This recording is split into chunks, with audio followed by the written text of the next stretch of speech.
할렐루야 하면 크게 우리 아멘으로 한번 하다 봅시다. 할렐루야. 아멘. 반갑습니다. 제가 오랫동안 2층에서 설교를 하다가 제가 거의 한 달 반, 2달 반 이상 이렇게 밑에서 설교를 했었는데 오늘 원래 5월 첫 주라서 어린이 주일이에요. 그죠? 어린이 주일인데 어린이 없는 어린이 주일을 우리 교회가 맞이했습니다. 제가 그 생각을 하면서 이런 생각을 했어요. 우리 학생들, 청년들, 이제 학생들이 아니라 청년들이죠. 청년들이 빨리 결혼해가지고 이 애들을 낳아야 돼요. 지금 나이가 30살이 넘은 청년들도 많고 오늘 좀 숫자가 작은데 다 오면 이렇게 제법 많은데 말이죠. 이 청년들, 학생들이 빨리빨리 결혼도 하고 애도 낳고 해가지고 우리 주일학교가 다시 생겨야 돼요. 우리 청년들 빨리 결혼하시기 바랍니다. 아멘. 아멘 해야 돼요. 아멘. 나이가 30살 넘은 청년들도 있는데 25살 이상 되면 결혼할 나이가 되는 거예요. 저도 28에 결혼했고 아내가 26이었으니까 그러면 지금은 그 결혼해야 할 나이들이 다들 이제 지났다기 말하기는 그렇고 해야 되는데 결혼도 빨리 해가지고 애도 한 최소한 3명 이상, 우리 에바다 교회는 3명 이상이 기본이야.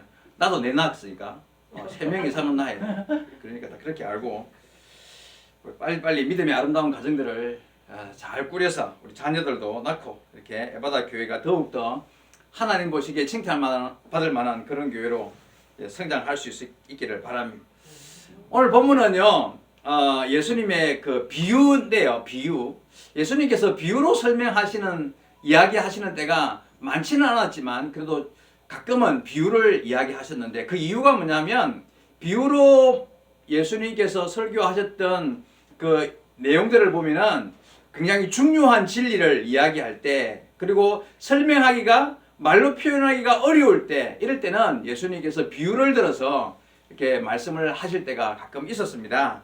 그래서 천국 이야기는 누구도 경험하지 않았기 때문에 예수님은 천국 이야기를 할 때는 그 천국 비유를 여러 번 말씀하셨고 그래서 오늘 본문도 사실은 천국 이야기와 연결되어 있는 그런 그 말씀이에요. 그래서 오늘 본문은 비유로 말씀하셨고 그리고 중요한 진리죠. 천국보다 더 중요한 진리가 있겠습니까? 그래서 예수님은 그 중요한 진리를 이야기할 때는 또 비유를 이렇게 말씀하신 것 같습니다. 오늘 말씀을 통해서 천국을 향하는 진리를 발견할 수 있게 되기를 원합니다. 오늘 본문은 어떤 여인에 대한 이야기인데요. 아주 답답한 마음과 아주 원한이 쌓인 한 여인, 한 과부가 재판관을 계속해서 찾아가는 그런 이야기입니다. 재판관을 왜 찾아갔을까요? 그 답답한 일, 원수에게 당한 일, 그 어려운 답답한 마음을 풀어달라고 부탁하기 위해서 이 한 과부가 계속해서 그 재판관을 찾아가는 내용입니다.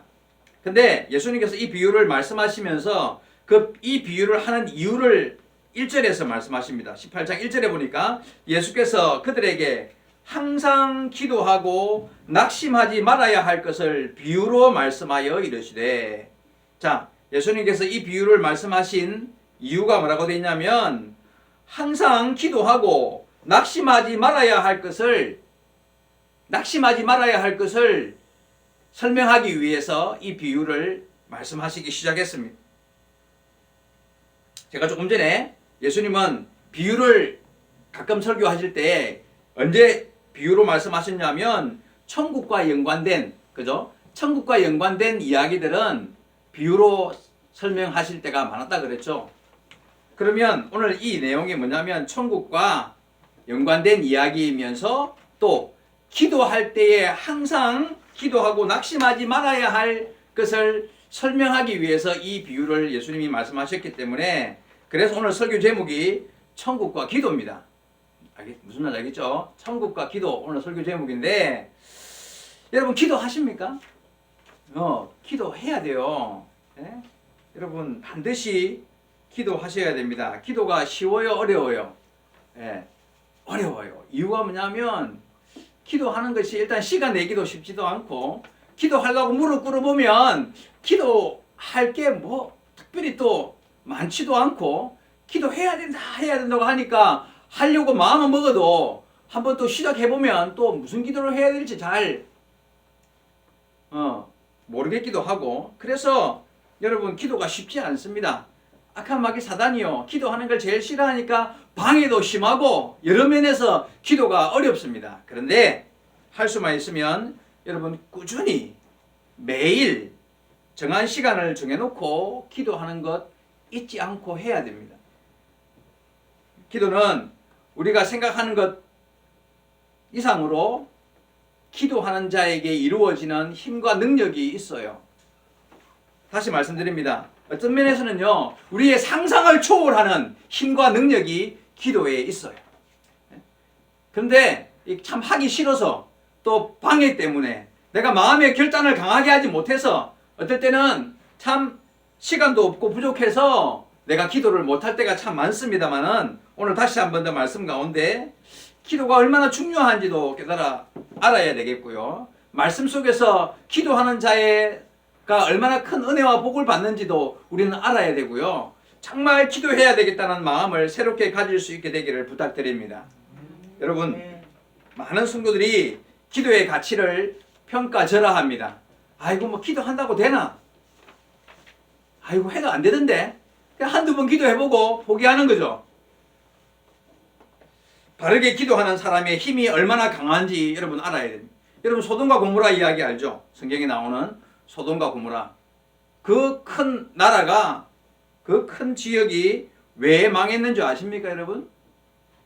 망한 이유, 기도하는 의로운 사람 10명이 없어서, 기도하는 사람, 하나님을 섬기어 믿음으로 바른 길을 걷는 사람 10명이 없어서 그 큰 성이 망했다고 성경은 기록하고 있습니다. 기도하는 사람이 나라를 살릴 수 있다는 생각을 해야 돼요. 여러분, 지금 우리나라가 정치적으로 어렵다고 그러잖아요. 그죠? 참 힘든 일, 대통령이 탄핵을 당하고 또 정치적으로 굉장히 혼란한 그런 시대인데 우리의 기도가 나라를 살릴 수 있다. 여러분 이런 생각 해본 적 있습니까? 내가 무릎 꿇어 하나님의 은혜를 구하고 주여 이 나라를 불쌍히 여기소서 하는 마음으로 간절함으로 기도하면 이 나라가 하나님 보시기에 더욱 귀하고 아름답게 새롭게 일어설 수 있다. 내 기도가 부족해서 나라가 망한다. 이런 일이 생기면 안 되잖아요. 여러분 우리 그런 마음으로 기도해야 돼요. 나라를 위해서. 위정자들을 위해서, 나라에 정치하는 사람들을 위해서 그들이 정말 백성을 두려워하는 마음으로 기도하는 나라가 되게 해달라고, 그런 정치인들이 되게 해달라고, 이런 기도해야 된다는 이야기예요. 왜? 내 기도가 나라를 살리는 힘이 된다는 것을 믿음으로 구해야 합니다. 뿐만 아니라 여러분 이스라엘 백성들이 모세의 손에 이끌려서 광야로 나왔는데 광야 생활 가운데 아말렉이라는 그 원수 나라를 만나서 전쟁을 하게 되었어요. 아말렉과 전쟁을 하는데 모세가 하나님께 기도해야 되겠죠. 지도자니까. 그래서 높은 곳에 올라가서 손을 들고 기도를 했어요. 근데 손을 들고 기도하니까 이스라엘이 전쟁에서 막 이기는 거야. 근데 손 계속 들고 있을 수 있습니까? 너무 피곤했어요. 그래서 살내로 손이 내려오니까, 다시 말해서 그게 의미가 뭐냐면 기도가 힘들어지니까 또 아말렉이 이기는 거야. 이스라엘이 지는 거예요. 그 모습을 본 이스라엘의 그 당시 같이 지도자였던 아론과 훌이 와가지고 모세의 양쪽 팔을 받쳐 들어서 함께 기도하게 되었습니다. 팔을 들어 올린다는 말 뜻이 기도에 힘을 합쳤다는 거예요. 그렇죠? 함께 기도하기 시작했더니만 모세의 팔이 내려오지 않습니다. 같이 힘을 모아서 기도하니까 결국 아말렉을 이기고 이스라엘이 승리하더라는 거예요. 여러분 기도가 전쟁을 이기게 하는 힘이 되었습니다.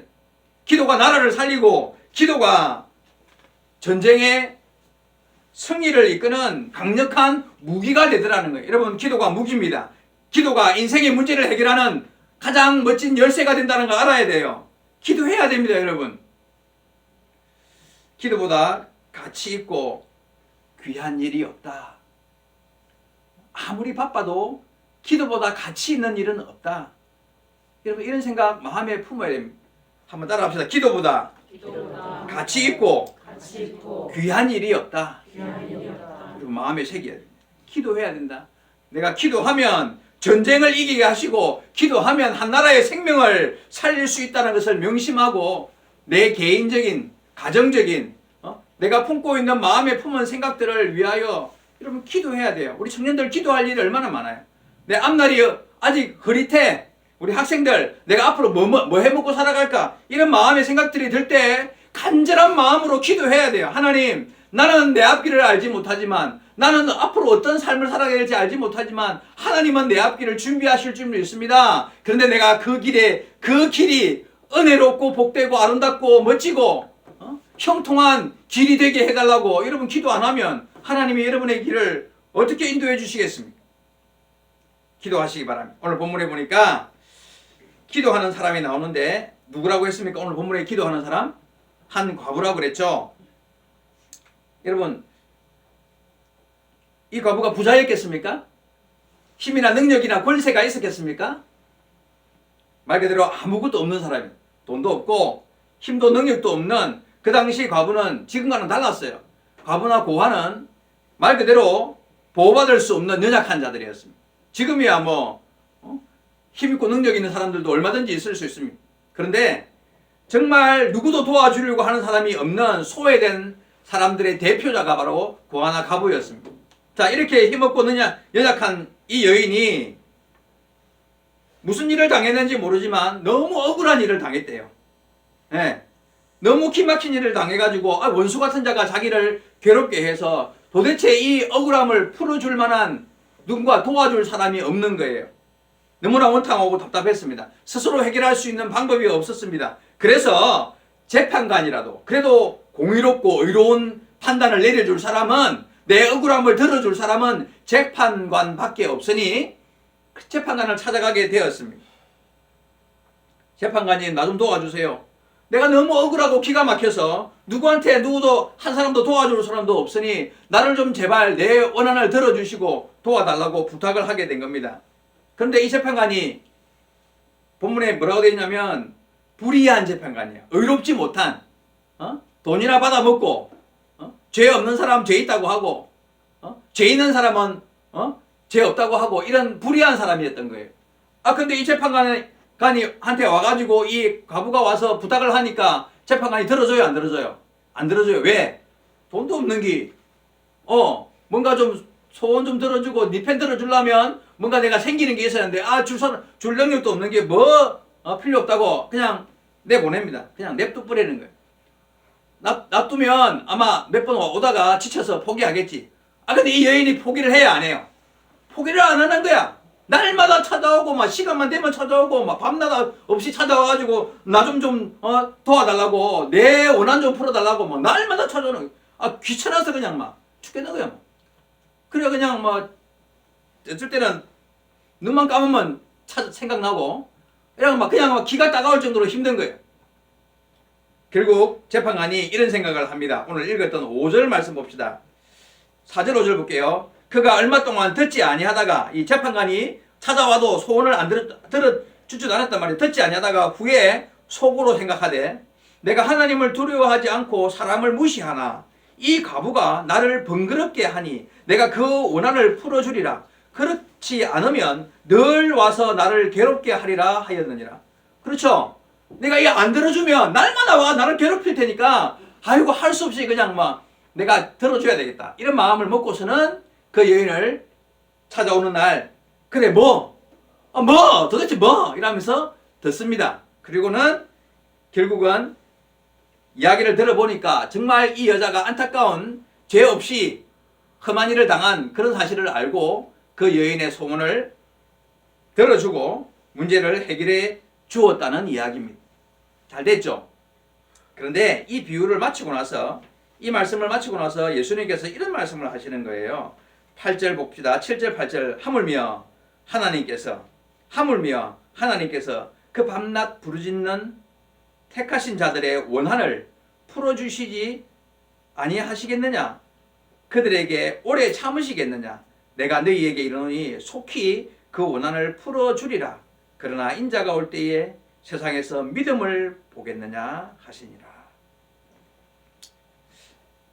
자, 그 불의한 재판관도 밤낮 부르짖는 그 여인의 마음을, 그 억울함을 풀어주었는데 하물며 하나님께서 너희가 밤낮 부르짖을 때에 응답해 주시지 않겠느냐, 이 말씀은 이해되죠, 그죠? 그리고 나서 인자가 올 때에 이 인자가 올 때는 언제를 말합니까? 예수님께서 다시 재림하실 때에, 다시 말해서 최후의 심판이 이루어지고 천국과 지옥으로 나눠지는, 다시 주님이 재림하실 그때에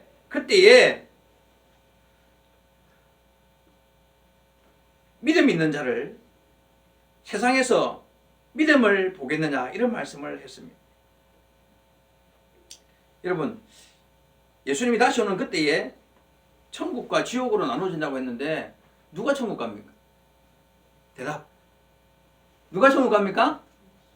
예수 믿는 사람. 대답을 못하노. 착한 일 많이 하면 천국 갑니까? 자, 누가 천국 갑니까? 예수 믿는 사람.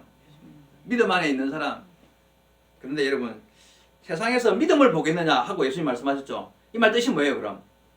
그때에 정말 믿는 자가 많겠느냐 말이죠. 믿음을 가진 자가 많지 않을 거라는 예수님의 탄식이잖아요. 세상에서 믿음을 보겠느냐, 세상에서 구원받을 만한 믿음을 가진 자가 세상에 많지 않을 거라는 예수님의 탄식입니다.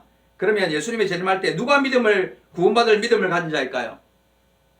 누가 구원받을 믿음을 가진 자인가? 지금 위에서 무슨 이야기 했어요? 그 원한 많은 여인 이야기 했잖아요. 이 여인처럼 매일매일 재판관을 찾아와서 부르짖었던 이 여인을 해놓고, 이 여인 이야기를 해놓고 마지막에 내가 다시 올 때 믿음 있는 자를 보겠느냐. 이 왜 이런 말씀을, 이유가 뭐냐 하면 이 연결되어 있는 거 아류이가. 다시 말해서 여러분 잘 들으십시오. 말세에 구원받을 만한 믿음을 가진 사람이 누구냐 하면 이 여인처럼 기도하는 사람을 말하는 거예요. 누가 믿음으로 구원받을 만한 사람인가? 이 여인처럼 기도하는 자. 이 여인이 매일매일 그 불의한 재판관을 찾아가서 부탁했습니다. 부탁할 때 그 여인의 심정을 한번 생각해 봐요. 그냥 말 길게 하면 또 안 되니까 짧게 요약해가지고 핵심만 집중해가지고 제발 좀 부탁입니다. 내 말 조금만 들어주세요. 이러면서 큰 소리로 간절하게 매일 찾아가서 자기의 마음을 아뢰지 않았겠습니까? 여러분, 기도는 그렇게 하는 거예요. 집중해가지고 정말 내 간절한 마음을 짧게든 길든 상관없이 간절한 마음을, 내 원한을 좀 풀어달라고, 내 부탁을, 내 답답한 상황을, 내 힘없고 능력 없는 나를 좀 불쌍히 여겨달라고, 그 감정의 호소도 하고 나를 좀 긍휼히 여겨달라고, 내 마음을 좀 이해해달라고, 그렇게 기도하지 않았겠어요? 그렇게 부탁하지 않았겠습니까? 여러분, 그런 마음으로 매일매일 주님을 향하여 은혜를 구하는 자가 믿음 있는 자고요. 그 믿음 있는 자가 세상의 마지막 때에 잘 찾기 어려울 겁니다. 그런 사람이 구원받는데 그런 사람 찾기가 어려울 거래요. 여러분, 기도 안 합니까 지금? 기도 안 하면 큰일이에요. 천국 가기 힘들지도 몰라요. 그런 자를 찾기가 어려울 거래요. 이런 말을 하는 사람이 있어요. 하나님은 우리가 구하지 않아도 다 알고 계셔. 하나님은 알고 계시기 때문에 기도할 필요가 없어. 거기다가 성경 구절까지 이야기해. 마태복음 6장 8절, 마태복음 6장 32절 읽어드릴까요? 구하기 전에 너희에게 있어야 할 것을 하나님 너희 아버지께서 아시느니라. 구하기 전에 너희에게 있어야 할 것을 하나님이 알고 계신대요. 6장 32절은 너희 천부께서 이 모든 것이 너희에게 있어야 할 줄을 아시느니라. 이런 말씀도 성경에 있어. 그러니까 무슨 뜻이야? 안 구해도 된단 말이잖아. 그러니까 이 말씀 이야기하면서 기도 안 해도 돼, 괜찮아. 하나님 우리 상황을 다 안다니까. 그 말 틀린 말은 아닌데 왜 예수님이 이런 말씀을 하셨는지 이유는 알고 알아야 될 거 아니에요. 예수님이 그런 말씀하신 이유가 뭐예요? 이방인처럼 중언부언하며 기도할 때에 그런 기도하지 마. 그렇게 기도하는 거 아니야. 이렇게 말씀하실 때 그 말씀을 하셨고요. 무엇을 먹을까? 무엇을 마실까? 무엇을 입을까? 그런 걱정하는 기도할 때에 그런 건 구하지 않아도 돼. 그런 것은 하나님이 너에게 있어야 할 줄을 하나님이 알고 계시니까 구하지 않아도 된다라고 말씀하실 때 그 말씀을 하신 거예요. 그러면 바른 기도는요. 너는 내게 부르짖으라 라고 말씀하셨잖아요. 해야 될 기도는 안 하고 하지 말아야 될 거 뭐 먹을까 뭐 입을까 좀 돈 좀 더 있으면 좋겠는데 내가 좀 맛있는 것을 사면 내가 좀 좋은 거 여행도 가고 이런 그런 거 기도하니까 그런 기도는 하지 말고 진짜 부르짖어 기도해야 될 기도는 있다고 말씀하시는 거예요. 그거는 기도해야 돼요. 예레미야 33장 3절 너는 내게 부르짖으라 내가 내게 응답하겠고 네가 알지 못하는 크고 비밀한 일을 내게 보이리라. 주님은 우리가 이렇게 기도하기를 원하십니다. 예? 정말 기도해야 될 기도의 제목들을 가지고 예?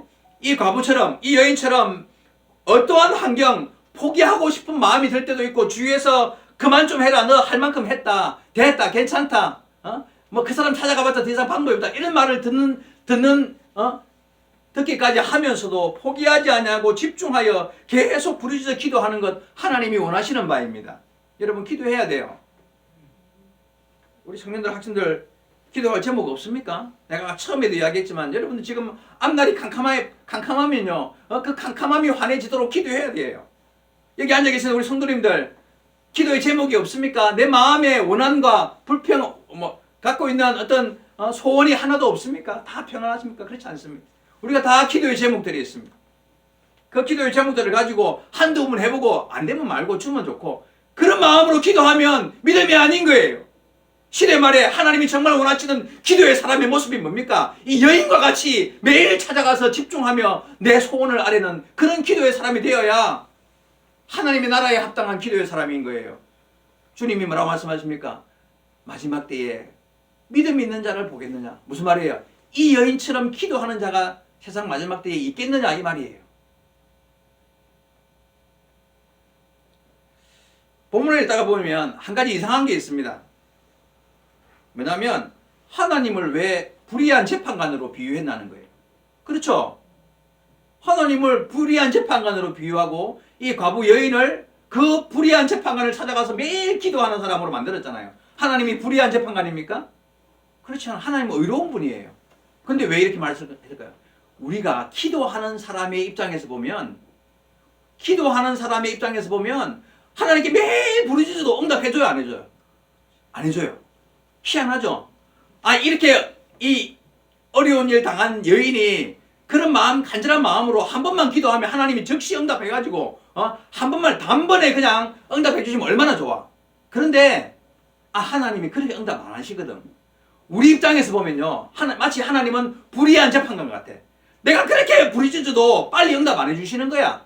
예? 기도하는 우리 입장에서 보면 하나님은 마치 매일 찾아가도 무시하고 그렇게 부르짖어도 콧방귀도 안 끼고 들어주지도 않는 그런 불의한 재판관과 같은 그런 모습의 하나님이 우리 눈에는 그렇게 보이는 거야. 그런데 하나님이 그런 분입니까? 아니요. 하나님은 의로운 분입니다.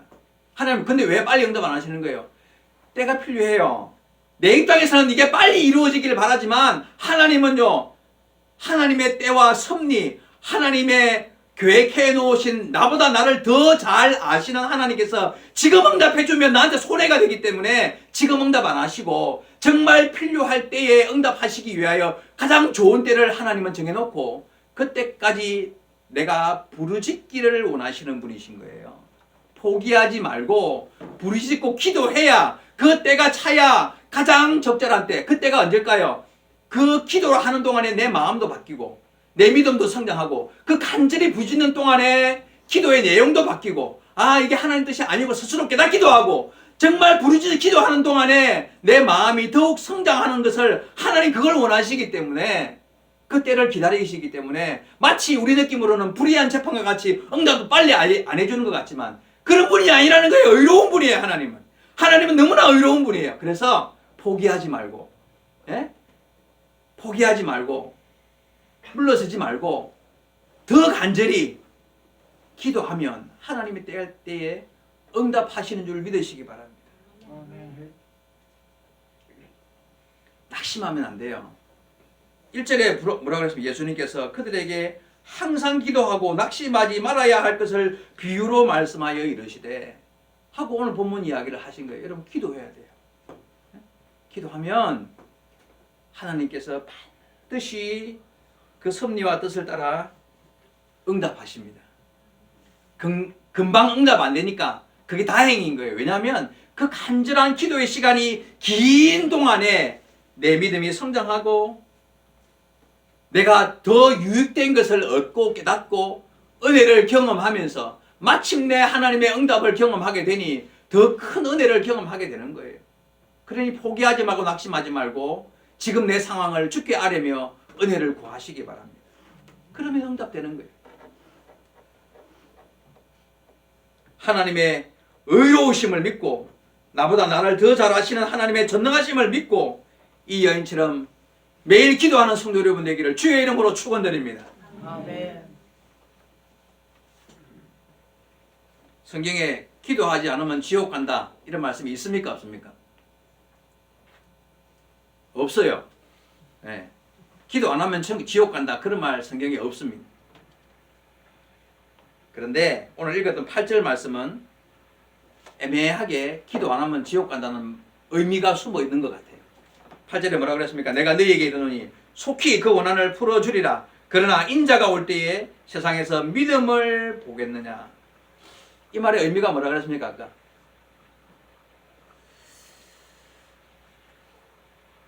내가 다시 이 땅에 올 때에, 다시 말해 세상의 마지막 때에 천국과 지옥을 나눌 마지막 심판의 날이 되었을 때에 참 믿음을 가진 사람을 찾기가 어려울 것이다 그랬죠. 그 의미라 그랬는데 누가 참 믿음을 가진 사람이라는 이야기를 하고요? 이 과부처럼 기도하는 사람이 참 믿음을 가진 사람이라 그랬습니다. 이 믿음이 없이는 천국에 들어갈 수 없습니다. 결국 세상의 마지막에 철저하게 하나님을 의지하고 깨어 있는 자, 정신을 차리고 간절한 마음으로 기도하는 사람이 그 믿음을 인정받게 될 것이고 천국에 들어가기에 합당한 사람이 될 것입니다. 성경에 그래서 깨어 있으라는 말씀은 많이 있습니다. 깨어 있으라는 말 뜻이 뭘까요? 예? 잠자지 말고, 예? 그런 뜻입니까? 잠 안 자는 뜻이 아니라 기도하고 있으라는 뜻이잖아요. 깨어 있으라. 시대를 분별하고 스스로 이때가 어느 때인지를 알고 주님의 날이 가까웠음을 알고 스스로 깨어서 분별하고 기도하고 있으라는 것입니다. 그게 바로 천국에 합당한 성도의 모습이기 때문에 마지막 때에 그런 모습으로 있어야 한다고 말씀하시는 것입니다. 우리 에바다 교회와 농화 교회에 두 가지 기도의 시간이 있습니다. 낮 12시 에바다 기도회. 여러분 알고 있죠? 낮 12시가 되면 혹시 가능하면 집에 있는 시간이면 반드시 무릎을 꿇고 시간을 좀 길게 잡고 낮 12시 시간에 기도하십시오. 우리 에바다 교회 모든 성도들이 다 같이 그 시간에 기도하기로 약속하고 지금 시행하고 있지 않습니까? 낮 12시 혹시 바쁜 시간이면 짧게라도 운전 중이면 눈 뜨고라도 기도하십시오. 그 시간을 귀하게 여기고 함께 기도하시기 바랍니다. 오늘도 10시 10분 2층에서 10시 10분 집분자 기도회 시간이 있었습니다. 10분부터 30분까지 딱 20분 동안 매 주일마다 밑에 2층에서 10시 10분 기도회가 있습니다. 참석하십시오. 빨리 올 수 있는 분들은 참석해서 그냥 그 시간에 딱 불 꺼놓고 20분 동안 오늘 주일을 맞이하지 않았습니까? 오늘 하루 동안 주의 몸된 교회에서 선포되는 말씀으로 은혜 받고 교회 안에 모든 사랑하는 성도들과 함께 아름다운 신앙의 교제를 나누며 영적으로 성장하는 그런 은혜로운 날 되게 해달라고 기도하는 시간이고요. 한 주간 동안 회개해야 할 기도 제목들, 감사해야 될 제목들 가지고 우리가 해야 될 기도의 제목들을 가지고 앞으로 있는 여러 가지 행사들을 가지고 기도해야 될 일이 얼마나 많습니까? 그 기도들을 주일 10시 10분에 모여서 함께 기도하는 거예요. 좀 더 빨리 와가지고 우리 학생들, 청년들도 혹시 이 시간에 그 시간에 성경 공부하면 성경 공부하고 할 수 있는 분들만 와서 우리 농화교회 성도들도 식당 봉사하시는 분들, 성가대 하시는 분들은 참석 못해요. 그 없는 분들은 밑에 와서 하는 거예요. 와서 기도하셔요. 주일인데 기도해야지. 주일을 마치고 나면 개인적으로도 기도하고 주어진 시간에 기도하시기 바랍니다. 하나님께서 우리가 깨어있는 사람에게는요 더 기도를 시키시는 분이세요. 그걸 느낄 줄 알고 내가 기도해야 되겠구나. 그걸 깨달아지는 사람이 복 있는 사람인 거예요. 기도를 안 하고 살아도 기도해야 되겠다는 마음에 안 들면 그게 얼마나 불행한 일인 줄 알아야 돼요. 그런 사람이 구원받지 못하는 거예요. 우리 유봉 목사님하고 임일환 목사님 2달 반 동안 태국에 가 있었잖아요. 그죠? 제가 많이 힘들었습니다. 제가 많이 힘들었어요. 집에서. 그런데 그런데 이제 힘들지만 제가 많이 고민을 했어요. 어떤 의미가 있을까? 지금 교회적으로도 사실 두 분이 나가 있으면 안 돼요. 그렇잖아요, 여러분. 해야 될 일이 얼마나 많고 지금 교회에 벌려놓은 일도 많고 그래서 두 사람씩이나 이렇게 빠져나가야 돼. 그것도 해필 뭐 팝콘 전선에 이렇게 해가지고 그 태국 상황이 안 좋아가지고 가시긴 가셨는데 진짜 힘든데 왜 이래야 될까? 그래서 내가 나름대로 그 하나님께 기도하면서 물었어요.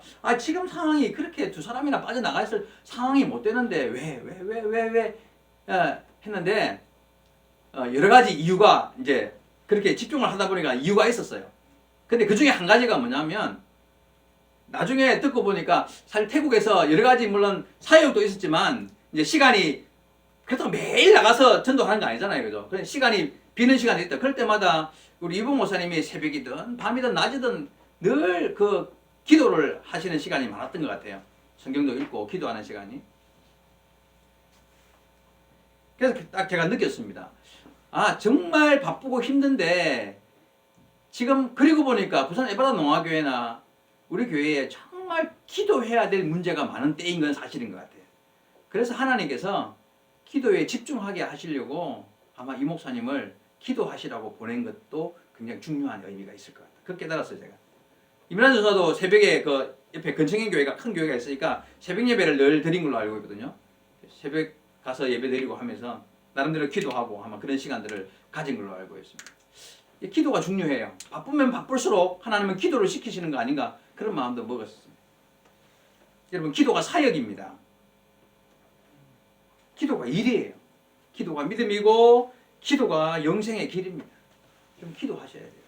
그래서 하나님께서 기도하게 하시려고 시간을 떼고 장소를 구별하여서 그렇게 보내신 것 같다는 생각을 하게 되었습니다. 성경에는 없는 말씀이지만 천국은 마른 눈으로 갈 수 없다. 이런 말이 있습니다. 어떤 의미인지 아시겠습니까? 천국은 마른 눈으로 못 간대요. 눈물의 기도가 있어요. 우리의 매일의 삶 가운데 기도가 오늘부터 시작되기를 바랍니다.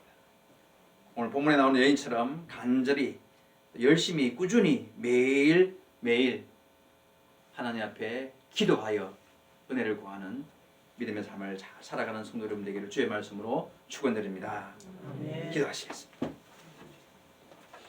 하나님 아버지 감사합니다. 은혜 안에 오늘도 주 앞에 나와 예배하며 주시는 말씀으로 교훈 삼게 하여 주시니 감사드립니다. 영원한 주님의 나라를 향하여 믿음의 길을 걷는 우리에게 인자가 올 때에 세상에서 믿음을 보겠느냐고 말씀하시는 주님, 기도하는 자를 찾으시는 줄 믿습니다. 우리가 바로 그 믿음의 사람이 될 수 있게 하여 주옵소서. 감사드리며 예수님의 이름으로 기도하옵나이다. 아멘.